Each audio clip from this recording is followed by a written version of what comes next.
The conversation over Kansas City naming a street after Martin Luther King Jr. is back on the table. Good evening, I'm Brad Stevens.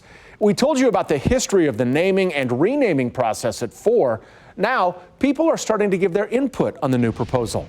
Abby Dodge is live along what could be Martin Luther King Jr. Boulevard. So, Abby, what are you hearing? How do people feel about this?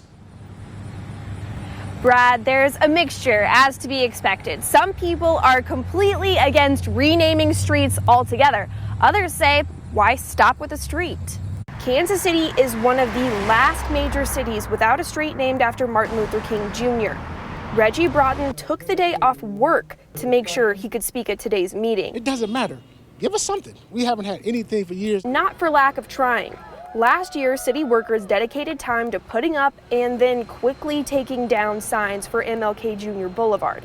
Today, the Paseo remains the Paseo, and community members are still at odds over what the city should do. I'm against changing names. Martin Luther King Jr. was more than a street. Some suggested focusing on the MLK Jr. Park Patrick Mahomes charity recently donated to. Another suggestion is to name the new airport after the civil rights leader. One woman says the city should rename Troost, changing the atmosphere of the historical dividing line.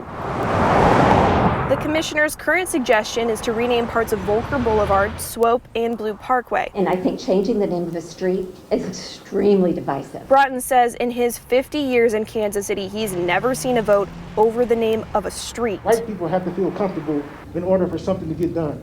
It's not right, but that's the world we live in. The right thing to do is do as much for Martin Luther King as you can.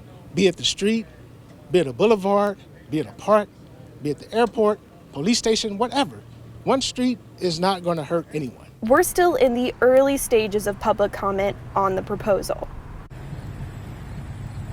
Right now, we're standing in the MLK Jr. Park, which is going to see some upgrades thanks to Patrick Mahomes and his 15 in the Mahomes Foundation. And it's also right along the proposed MLK Jr. Boulevard. Now, there is another public input session on Thursday of this week. So if you want to give your input, make sure to be there at 5:30 at the Bruce R. Watkins Community Center. Live in Kansas City, Abby Dodge, KC TV5 News.